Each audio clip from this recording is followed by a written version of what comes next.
My friends, 45-second message from me to you about an app I've been using recently called Kaizen, because as runners, we know the stress of trying to stick to a rigid training plan is nearly impossible if running is not your full-time job, which for most of you out there, it's not. And there's this remarkable app called Kaizen that I've recently started using. They literally invented a whole new training system designed to fit training around the complexities of modern life. You download the app, I put in a goal race date, distance, and time, and it spits out an incredibly personalized training plan that will allow me to hit that training goal amidst the complexities and busyness of life. And they were gracious enough to give me and this community 14 days free on the app with code RUNEFFECT. That is code RUNEFFECT. I'm confident that you guys are going to love this app. I only work with companies that I truly believe in. I've loved the app thus far, and if you use it, let me know how you like it. I'm confident this will help you not only hit your race goal faster, but also be more peaceful in the process. So code RUNEFFECT for 14 days free on Kaizen. It was maybe between 4 kilometers, like 4 kilometers to home and then back to school. So like 8, I would say. Wow. And you were doing that at a young age? It's primary school. So you go in the morning, you come back to lunch. Like they didn't have school lunch and stuff. So you had to either go back or most of us had to run home. So we had an hour. So I think it was like time restrictions that you had that forced you to, to run, because you only have 1 hour to go get all the way home and then come back before classes start again. So that 1 hour you had to figure out how to get home as quick as possible, eat, and then run back.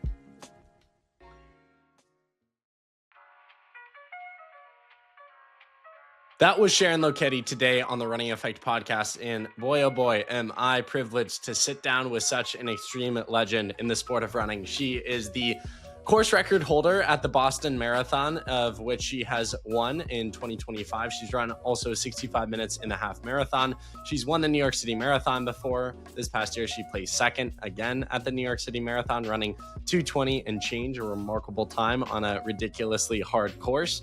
And Sharon is consistently at the top of the game in the sport of running. And so I have no clue how I got to sit down with one of the best marathoners we've ever seen in the sport of running, but somehow I got the opportunity, and it was a true honor and privilege to learn from her. We sit down and go through her humble beginnings growing up and living in Kenya to coming over here to the States to run for Kansas, where she was a multiple-time All-American. I want to say 10-time All-American, 12-time Big 12 champion, and NCAA champion, and one of the greatest to ever do it in that program. We discuss her journey throughout the marathon, through some of the biggest races on this planet, winning them, setting course records, her vision for the future, and lessons weaved through it all. I really appreciated this conversation. I know it's going to bring you guys a ton of value. And if it does, give us a 5-star review, share the podcast with a friend. I'm trying to grow this as we close out the year and go into a new year. And make sure you are following the podcast so you don't miss more conversations like this in the future. Hope you guys are gearing up for an amazing Christmas. Let me know if there's anything I can do to help serve you. I want to make this podcast as good as it can possibly be and provide as much value as it possibly can. So drop me an email, a DM, a comment below, and I will be sure to respond to it. And enjoy this conversation with the one and only, the absolute legend, Sharon Lokedi.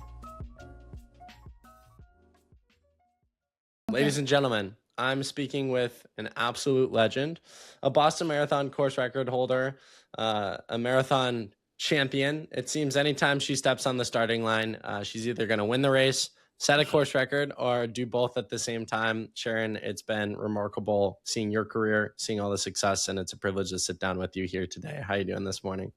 I'm doing well. Grateful to be on this podcast. Thanks for inviting me, and look forward to having a chat. Longer chat. Yeah, for sure. So we're speaking December 16th, and on my mind, on a lot of people's minds, is the holidays.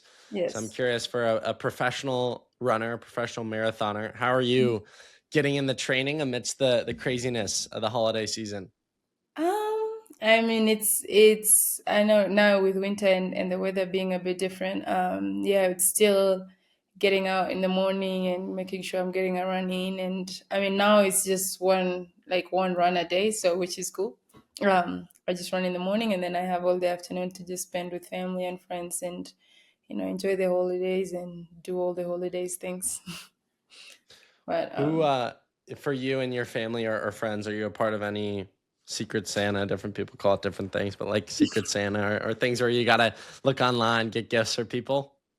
we do have like friends, like we do this every year. We just get some random things and share with just a small group of friends. I don't know, that's the only thing I have in mind. And then most of my family are back in Kenya, so I don't get to see them and during the holidays sometimes. But this time I'm going home, so I'll get to see them. And Amazing. hopefully, huh?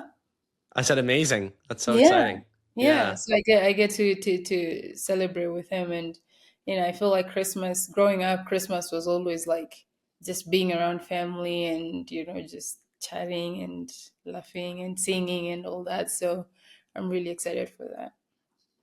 What are the biggest differences, would you say, between Christmas in Kenya versus the US? Like either your experience or even just culturally?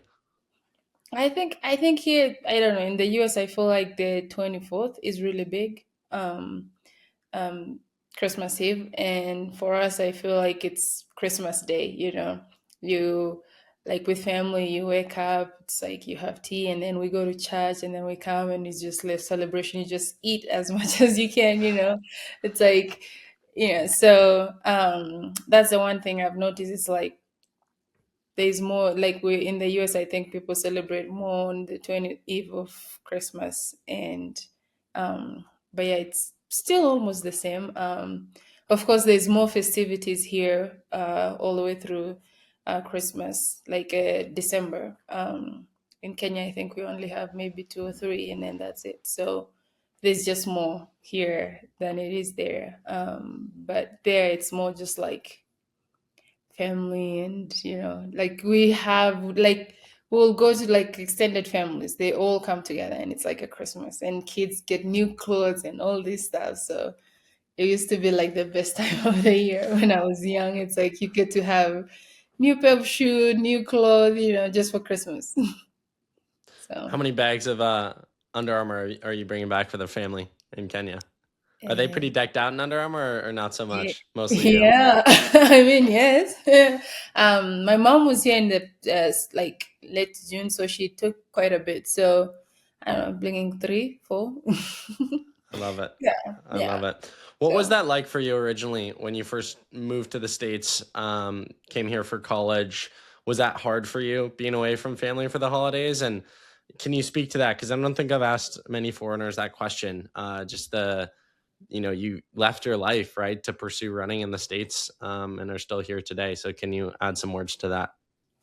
it definitely, it was hard. I mean, you're used to being with family all the time for, like, the only around if there's a something, you have, if you have a hard time, you have family to call on and all that, and you can always run to your grandmother or like other family members. But when you move here, it's just you, and sometimes it's hard on you mentally and even sometimes physically. And I think for me, it helped that I had friends, and I get to, like, I got a few people from Kenya when I was in Kansas, and I think that helped because then I would be with them here and there, and it would, at least, it would not feel the same, but it would, make it feel a little bit more like home. But yeah, the holidays were definitely hard because then it's like everyone is gone and you're just left on campus, and so that was tough. But for me, I stayed for a long time. I stayed like 5 years before I went back home, so it was definitely tough. But when I got to go, I was very, like, looking forward and excited, and it just was so special, just being back and seeing everyone all grown, and so. But it's a good experience. It's tough, but it's also, I feel like it just teaches you so much in life, and I think it just had helped me grow and be persistent, and just stay consistent with the things that I was doing. And I think even up to now, I feel like that experience has helped me be the person that I am today. So I'm also curious to dive into the fact that you went to Kansas because a lot of the athletes I talked to, they're going to yeah, big cities. I've never yeah, been to Kansas, so I don't want to start yeah. Kansas hate. I'm sure I have listeners from Kansas, but I imagine it's not what a lot of the other states Yeah, are like. What was that shift like for you? And do you like Kansas?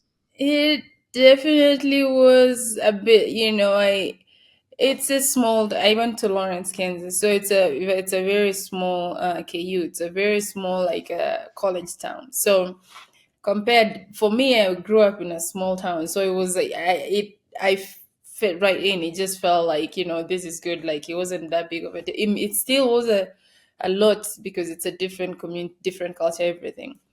But it was just a smaller town, and I feel like in a way it just helped as you get to leave the campus and travel and see other places. You're like, wow, all these are big. But you have this picture when you are in Kenya before you come here. It's like, America, you see in the movies, it's like all like New York, Hollywood, all these other places. So in my head, I thought everywhere in the US was like that. So when I went to Kenya, and I remember I came in January, so it was very different, dry, no, and I remember getting there and I'm like, Jesus, where did I hear? Like this is completely different. But with season it changes, and it got um in the spring it was green, it was like different. I'm like, okay, this is now what I remember. But I think if I was just coming and not traveling, and you're just in campus, that's all. But I think it helped because we traveled a lot for cross country, indoors, nationals, so you get to see other places. But yeah, it can be a bit like, when you come the first time, you're like, all right, this is not what I was expecting. But it worked well. It worked well. I really enjoyed my time in Kansas. It was people say it's flat, it's whatever, but I'm like, no, really, it's it's very nice. And yeah. Have they built the Sharon Lokedi statue yet? I think you're a 10-time All-American, 12-time Big 12 champion. Now you're a Boston course record holder. I think they're due for a statue somewhere. They do. They did Oh, actually. I do they went really? back. Yeah, they did. They have it on Rimrock, like a cross country course. And I think I went back two years ago, or is it 3 years ago, when they unveiled it, and it was just amazing. It's really super cool. So I was joking because I didn't know that schools did such a thing. I was like, I think she's deserving of a statue. So no, I'm glad they felt the same way.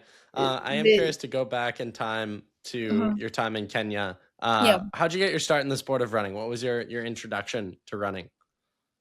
I mean, it wasn't like big time. I think I just started like everyone else. Just most of us would just go to school and all that, and I think mine started like that, just running to school and running back, and then it.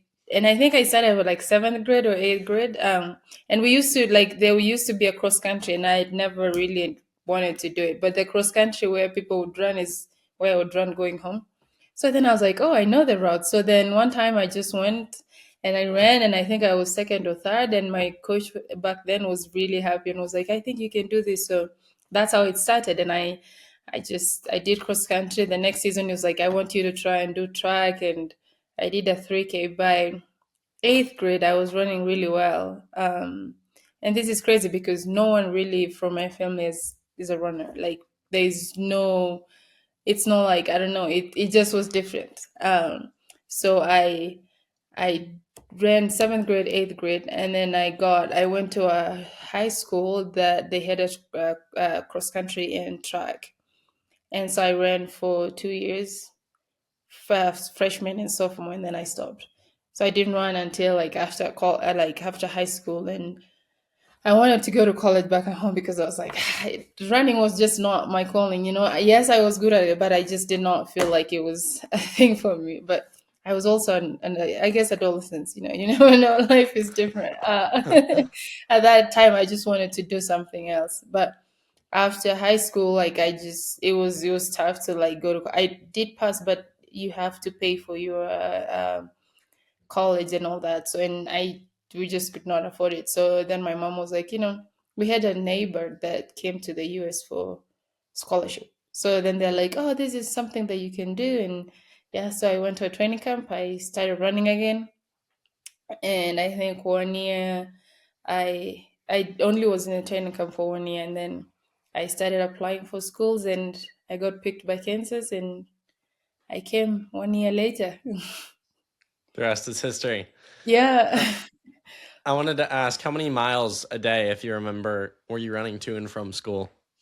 Um, I would say mostly it was lunchtime because in the morning we had to leave very early. It was dark, and then at night we came late. So it was maybe between 4 kilometers, like 4 kilometers to home and then back to school. So like eight, I would say. Wow. And you were doing Um, that at a young age? yeah, we were doing even when like even I because it's like you it was it's primary school, so you go in the morning, you come back to lunch. Like they didn't have lunch, school lunch and stuff, so you had to either go back or you you bring your own lunch. So most of us had to run home, so we just went. We had an hour, so I think it was like time restrictions that you had that forced you to to run because you only have 1 hour to go get all the way home and then come back before classes start again. So that 1 hour you had to figure out how to get home quick as possible, eat, and then run back. And you can imagine after you eat how it feels running. Probably trained you to have a really good gut to take your meals one day. True. I think so. I think so because to this point, I rarely get like stomach issues sometimes, but it's gotten soft now. It's not like before. A lot of people have speculated throughout the years. I remember reading books about this in middle school. I think I Mhm. wanted to go to Kenya and train and become world class back in the day because you'd Yeah. watch and all the really good distance runners were from that country. And I think Hmm. one of the big speculations was that because kids are running so many miles at a young age without even really realizing that it's Yeah. training, they have such a Hmm. higher base than the Yeah. average American who can't get off their couch because they're playing Fortnite. So I'm curious from your perspective, how much do you feel like that plays a role in your country's dominance or even in your, base and foundation in the sport? You were kind of training for years before even realizing it. I think I mean, part of it, yes. I think it's like, just as a kid, you're not thinking of competition. You're just thinking of getting from one place to the other because as you said, there's not like buses and getting dropped to school and all that. You just have to get yourself there. And I think just like being strict with like the school system and everything is just you just have a certain times to do things, and I think that helps. And even I guess everywhere you go, like even at home, like your parent can be like, go to the shop and get me something, and they just give you the like, I need you to be back at this time. So it's like I think a big part of it, yes, like just having that, oh, go run to the store, get me this, and I think most people don't realize, but it now that you mention it, I'm like, yeah, maybe because I remember we had, and even now, kids still run everywhere. Like it's crazy. I also think, and I'm sure this depends on what part of the country you've been raised in, but I've heard that a lot of kids don't have shoes, so they'll learn how to walk and run barefoot, and with that, and again, there are all sorts of different theories. So I'm throwing this Mhm. out there, but a lot of the like heavy cushion shoes in the U.S. or how young we put babies in shoes, we Mm. lose a lot of our natural foot strength, and so I've heard speculation that that's why a lot of the East African countries get injured less because they have more of that natural foot strength. I don't know if any of this is true, but I always Oh, found it interesting. yeah, I don't know. That's new to me, but maybe. Were you running barefoot growing up, or did you have a pair of shoes? I had a few times, yeah. I mean, I Yeah. grew up. I grew up from a very humble family. Like we didn't have much, so sometimes when in Christmas, when your mom and dad, whatever your family, like if they have money, then they'll give. If they don't, then you just have to. So I think it depends with families, but yeah, most people it's still. And I like my friends and I we usually joke sometimes. We're like, I feel like we just did not run because it's talent. I feel like we just started running because we wanted to make something out of ourselves. So it's like it's sometimes it's like most of us are just running to make money, or running to build our life and to change. It's just because of all the hardships we went through that it's made us do this and get into this because then it's it's different. I don't know. Do you feel like that's why you run, or do you feel like it's different? And if it's different, do you feel like the reason you've run has changed over time from, the girl who moved to the States to run for Kansas versus who I'm speaking with today? I mean, but yes, when I mean I when I got I started running when I did the scholarship. I ran because I didn't have any other options, and I started running because it was a way of me getting a scholarship and getting into the US and having a better life for me and my family. And yes, it has definitely, like, I feel like it's done that because, like, when I left home 10 years ago, it was different. And it was just my mom, not like doing maybe two or three jobs and trying to take care of all of us. And now that I go here, I go to school and I started running and walking and I got money, and I feel like now I'm able to support them and they're able to, live life and enjoy. So yeah, it's definitely changed my life and life of my family and even, my people around me. So yeah, I think a big part of me running was to just if I was just running for fun, I feel like it would have been different. But it's like I feel like when you start running, you just have something you're running for. And I think for me, I was running to change the life that I grew like I had, and I wanted a better life. I love it. Super Yeah. deep. I guess Yeah. elaborating on that, how often do you reflect on the life that you've been able to pay for yourself and for your family through the gift and talent you have of running? A lot. And I think even now it's still every day I wake up, or like when I'm training or when I'm doing all this, it's like I think about where I've been and where I've come from. And I think that just gives me so much motivation to just keep working hard and just keep running. And it's like where in like when I came to the US, all I wanted to do is just get to college, run, be done, have a degree, and, just go to work and all that. Like, I didn't think I would run after college. But as I kept going, I just kept improving and getting better with running. And, you know, I feel like the way my views of how I was looking running changed, and I started just loving and enjoying. And even when I started running professional, it was still like, okay, this is hard. I don't know if I can do it, but it's just like I just was very, I put all my energy and focus into it, and I just wanted this. Like I just didn't want to count myself out. I'm like, I've been able to achieve things that I didn't think I would, and now that I'm here, I just want to keep, keep working hard and keep putting it all out there and see where it will take me. Because I've seen people that they've ran and they've made a life out of it, and they've had so much to, to look back to and be grateful for. And I think, yes, part of it now for me is like, yeah, I'm looking back and I'm like, oh God, I've come so far, but I still need more. And it's like I just still want to work hard and see where I can get, how far I can run and what I can achieve as I mean, it's at this age you don't know how far you can keep going. So but I'm grateful where I am, and I'm still really excited for what's to come, and I'm putting everything I could that just to be the best that I can be.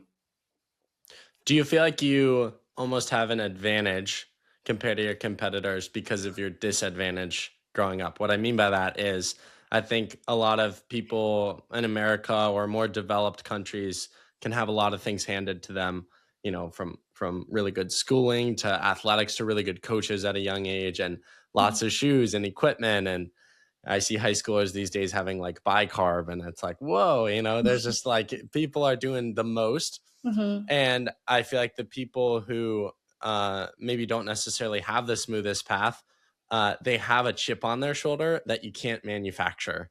And Mm. so I'm curious, do you think that you have an edge in training? Like you're saying, you kind of have an extra motivation, or in races when there's five people left and you think in your head, like, oh, I've come farther than you have, I want this more, because it means more to you potentially.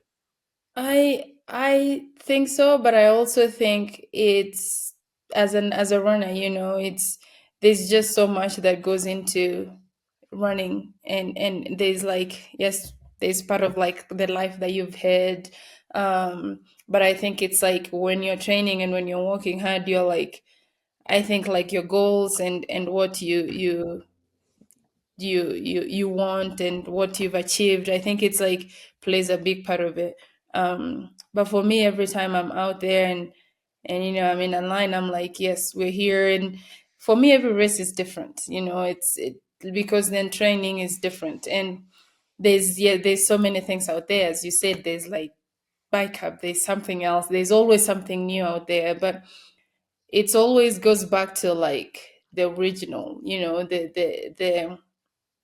the training. I usually say the training is the biggest part, because you can have all these things, but if you didn't really train and put in the work, then it just doesn't, it just, you cannot have bike up and just expect it to work. So Do the running for you. I know you just have to put the work, and the work is where it's hard. Most people don't really get, like, people just try to do whatever they can, and but it's always just like you have to put the work no matter what. You cannot just expect things to happen without having put the work. So yeah, even when, like, during races, sometimes when it's hard, I'm like, yes, I've had life has been rough wherever, but that does not matter right now. All that matters right now, it's like how I've been training, and the what I need to get at this race and all that. I think that's, I don't know, for me, I think that's what pushes me the most.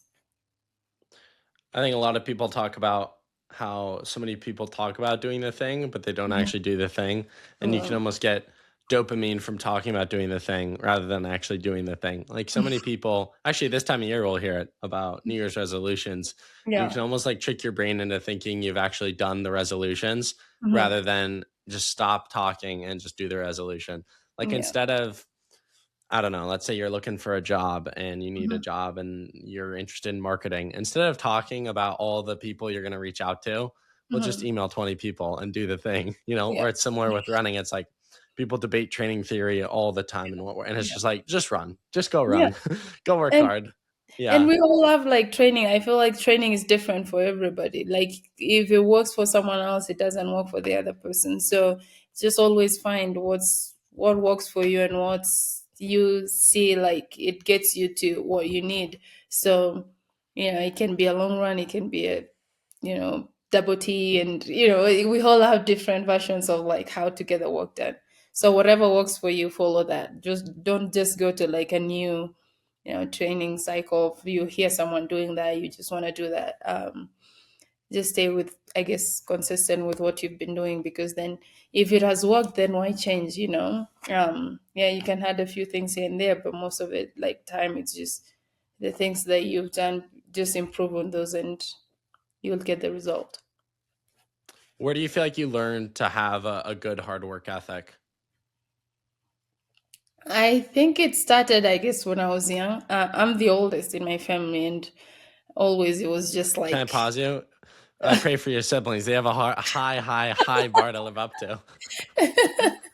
yeah, they have a long way to, and I think that, like, just having that responsibility as a young, like being young, like as a young child and growing up, like always, like, you have people looking up to you, and these things that you always have to do. I feel like I just did so much as a child that is just made me, strong as I grew. So even to this point, I still like the things I do. It's like it just always clicks. It's like you have to be, as an example, you have to do certain things because someone is looking up to you. So I think it's like it just put this work ethic and just like not giving up and doing, yes, I might be like tired and all that, but I still want to make it better, because then I know someone out there is just looking at me and wanting to, just follow what I do. So I think, yes, growing, it's having that as built, and just, I feel like it's just having the life that, it was tough and you had to work for something. I think that's been, even to this point, been the thing that's been pushing me to get to want to achieve more, because then I know, I get something, then I still need to work extra hard. It's like, just as hard is not enough, I just have to work extra to make it worth it. Hard is not enough. That's a quote right there. Can you elaborate on that? I always, it's like you always have to do extra from what everyone else does. Even for me and my work, I feel like when I'm working out, when I'm, I know even when I know going to a race, I'm like, okay, I'm going to New York, and I know New York is not gonna be easy. There's gonna be like this and this and this. So my coach can be like, oh, we're doing this workout and this, and then I'm like, yes, great. I want to do that, but I also want to add a bit, maybe one more, like make it a little bit harder, just to make it, just do something that is gonna give me that extra when everyone else is like, because I mean, as you can see, Helen and I are always like here and here, so you always have to figure out what to get, what age you can have on someone else. So just trying to work on that, and I think it's helped me so much the last few years, just having that, extra, if it's like weights, I just try to, like, not doing too much, but it's just doing something that I know it's gonna benefit me going forward. It can be like hill workouts, it can be hill runs, or like long runs, just making it a little bit like extra faster or harder. And I think it's worked a magic for me. When do you feel like was the point that you realized that you were special in the sport of running? I don't know. I don't know. I feel like I don't think there's been a point where I'm like, oh, because it's like I feel like every time I'm in a race, I'm like, yes, this is going to be hard. I would say maybe when I started running marathons, because when I was still running track and road races, yes, I was average and getting better. And then, I feel like as I started adding more mileage, more like longer tempos and workouts, there was just like, I was like, I didn't think I would do that, but every time I was surprising myself, and I'm like, oh, this is working out well. And yes, when I started running marathons, I was like, oh, I can do this. And yes, it wasn't like the first. I did not expect to go to New York and win. I just was thinking getting there and running and just having a good time and just experiencing it. But getting there and running and winning, it just gave me this just different perspective of like how I view things. And I started counting myself as, an athlete, like an elite athlete. And I started working to be that elite athlete. So it just changed the way I'm like, and like I view myself and my running, and even like I feel like it helps, because then having like people that supports you and are there to push you, and it's like it's just been amazing, just having people behind you always being like, Sharon, you can do this, or Sharon, we're here for you. And yeah. Speaking of some of the results, even talking about some of the world marathon majors, 2022, you won it, 2:23:23. That's a fun time right there. A lot of twos and threes. 2023, you placed third in New York.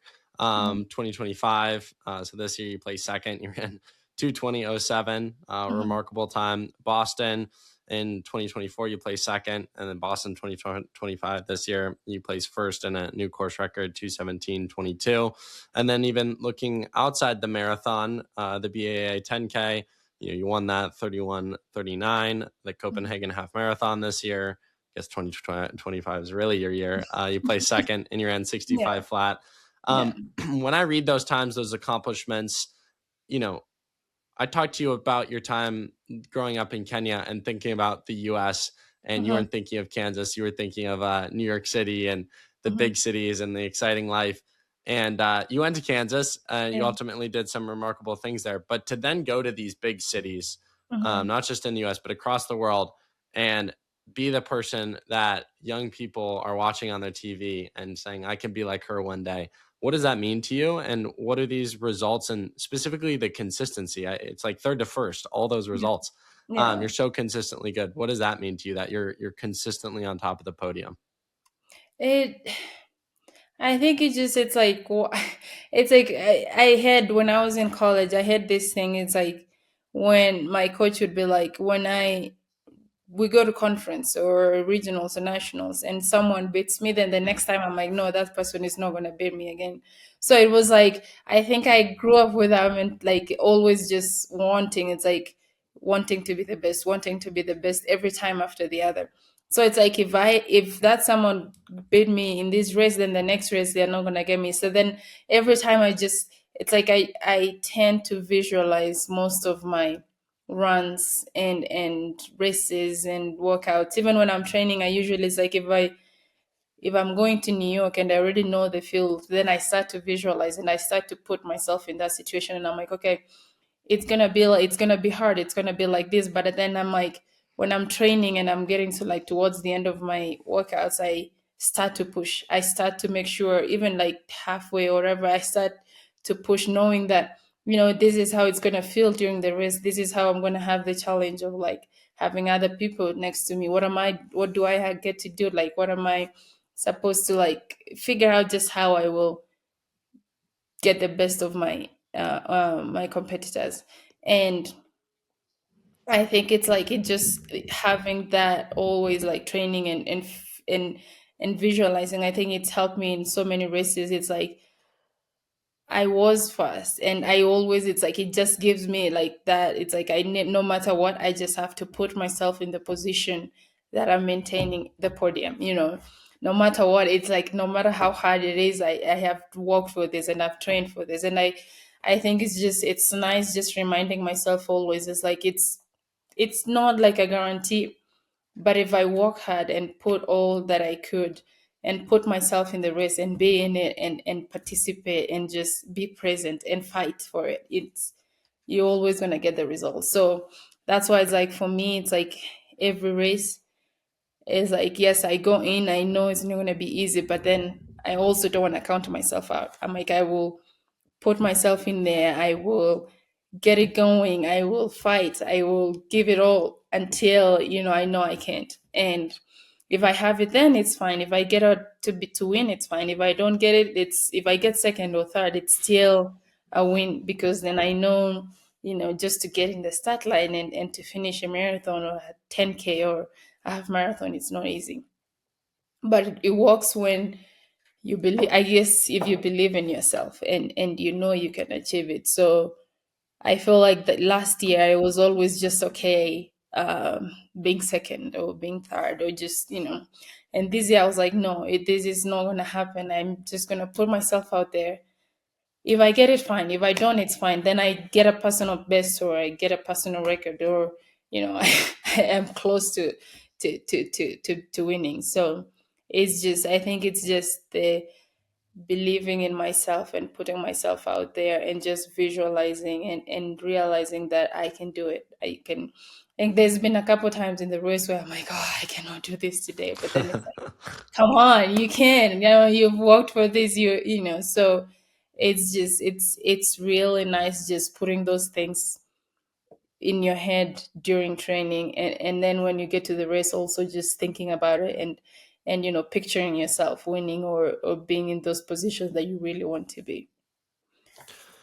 How do you view setbacks and adversity? Because you're clearly very good at bouncing back from it. Obviously, the 2024 Olympic Games in France, you placed fourth, which I know a lot of people who would rather be a lot of places back than fourth because it's right there, And I'm sure Oh, that you replay that race so many times in your head. To then have the best year of your career in 2025, take me through what that race at the Olympic Games did to you and for you. it it still, I mean, I was very proud because that race I trained, I think I only had 1 month and 2 weeks of training for that race because I was a late ad, and it just was like one of those, it's like you just have to be there, and it was one of the things I was like, Sharon, just get in, race, give it the best. Everyone is looking up to you. So in that race, even at like I think 35, I was like, I'm like, I'm still here. It was a hard course, a hard race, the best of the best in the world, and you're in it. That's like the thing that I never imagined I would be. And then I'm in the Olympics. Of course, I have to take the chance. And I believed in myself. I believed in the, like, I was grateful for the opportunity, and I went and gave all that I could. So it was, I mean, of course, I did not get a medal. And I wished I was maybe 6 or 7, but I'm grateful I was fourth, because then it just showed me like just how much or how close I am to getting a medal.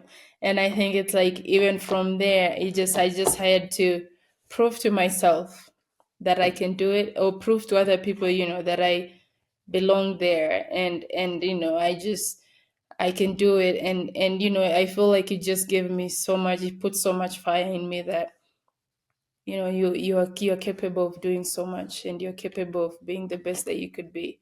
And I think just having that in me, and going forward with training and everything, I think it's played a big part of how this year has gone, and hopefully going forward and up to 2028. So How crazy was your 2025 for you? Looking back, reflecting, I'm talking you had a pretty cool period where we're in the final 2 weeks of the year, which I think for a lot of people is a very like reflective time.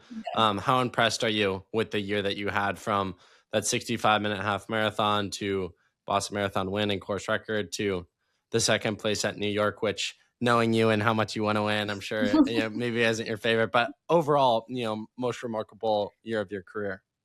I was actually there, that when I was running today, I was thinking about it. And like, I started with the New York half with a course record, and I finished in New York with a course record. So I think I had course record. I mean, I had course record in New York for the half. A win in New York, a win in Boston. I think I was fifth in New York mini. I was first in Boston 10K. I was second at the half marathon, and then second at the New York City, and still with a course record, still with a personal record. So I think it's just been a year of personal records and course records for me.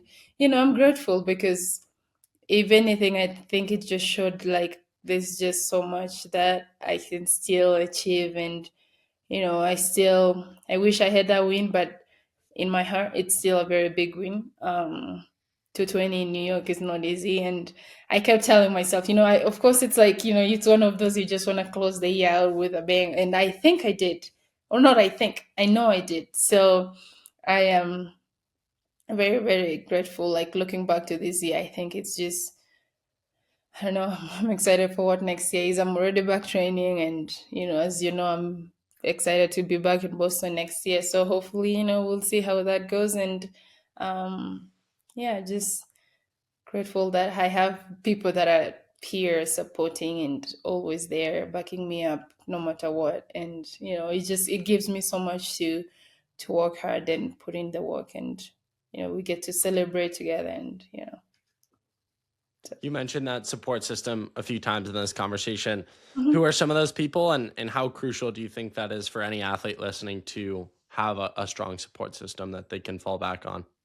I honestly, I feel like here in Flagstaff, I have my team. I have my coach who's here full time, and my coach and my agent, same person. I have a massage therapist, and then just my trainers and family and friends that are here supporting me every day. I also have an armor that's always here for me, no matter what. Like, they make sure that I have everything that I need for training, for racing, and everything. And it's just been really nice, because I feel like it's just been a year of like development in shoes and all that. And there's been new release of shoes, and there's even more coming. So it's very exciting that it's just been a big part of like what's being made, and what's ready for next year.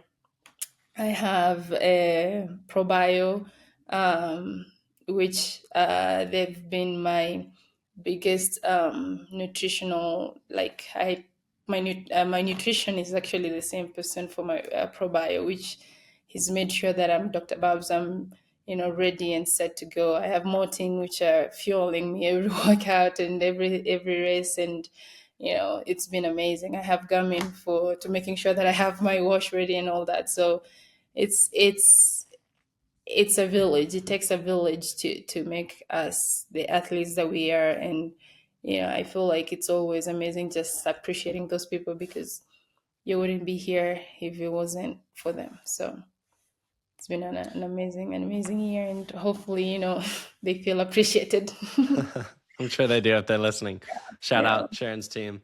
As they say, it Hmm. takes a village. Yeah. Yeah. So I really think that's true. Hmm. Final serious question for you. What's the final takeaway piece of advice that you have for the listener, or even a kid back home listening who wants to live the crazy life that you have and go to the States and run and make a dream for yourself? What's the final piece of advice you want to leave with people? Final piece of advice you want to leave people with? Tongue twister there. I honestly, for young athletes, or whether it's here or it's in Kenya, I just want to say, I mean, anything is possible. Just do not count yourself out. Believe in yourself. Hold on to the people that are there for you, because they want the best for you.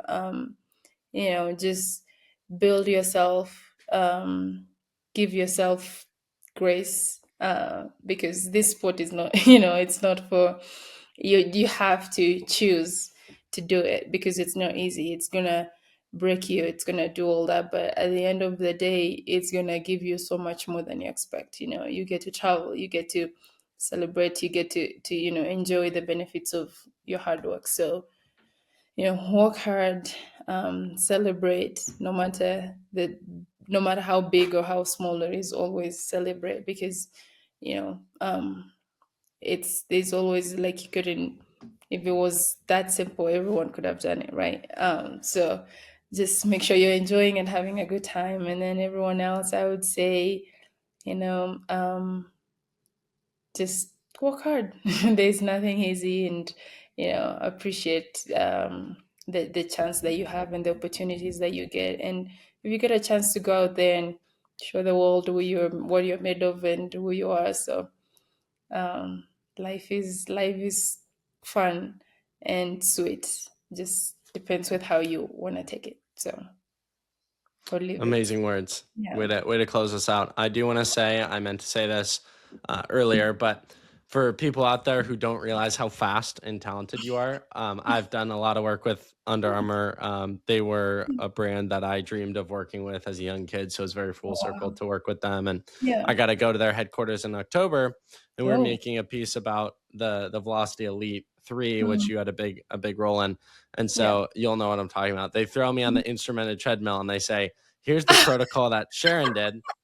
And I said, can we do about a 1/4 of that? So I think we were doing like 3-minute reps and I was doing like 30-second reps. And Yeah. let's just say even the 30 seconds, ladies and gentlemen, at Sharon Lokedi speed was quite the work for me. And I got to see like your skeleton because they've got all Oh, these yeah, different you systems. did.